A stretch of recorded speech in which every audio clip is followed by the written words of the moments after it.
नमस्कार दोस्तों।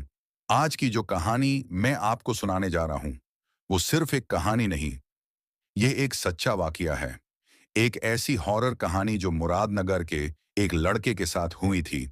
नाम था उसका रोहित। एक नॉर्मल कॉलेज स्टूडेंट, लेकिन उसकी जिंदगी तब बदल गई जब उसने मजाक मजाक में एक वीजा बोर्ड चला दिया।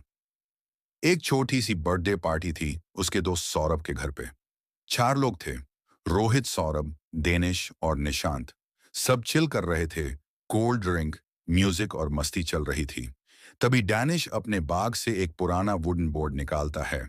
ऊपर लिखा होता है, spirit talker, use at your own risk. Saurabh बोला, अबे तू पगल है क्या? ये सब तो बकवास है।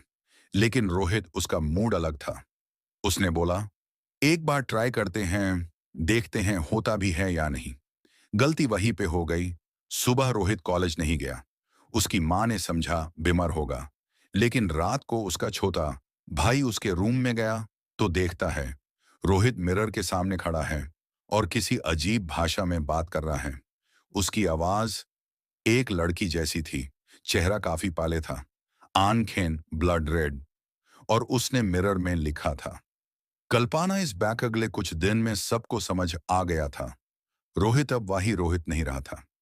कभी वो खुद से बातें करता, कभी ऐसे हंसा करता जैसे कोई और उसके अंदर हो। एक बार तो उसने अपने आप को कैंडल से जाला भी दिया, पर उसके चेहरे पे दाढ़ का कोई इमोशन नहीं था। उसकी माँ ने तंत्रिक, पंडित, मौलवी सबको बुलाया। हर कोई बस एक ही बात कह रहा था, ये पोजेशन है, किसी औरत की आत्मा का कब्जा है इस लड़के पे। जब रोहित के पुराने घर के रिकॉर्ड निकाले गए, तब पता चला वहां पे पहले एक फैमिली रहती थी जिनकी एक बेटी थी, कल्पना। लोग कहते हैं कल्पना मेंटली डिस्टर्ब थी।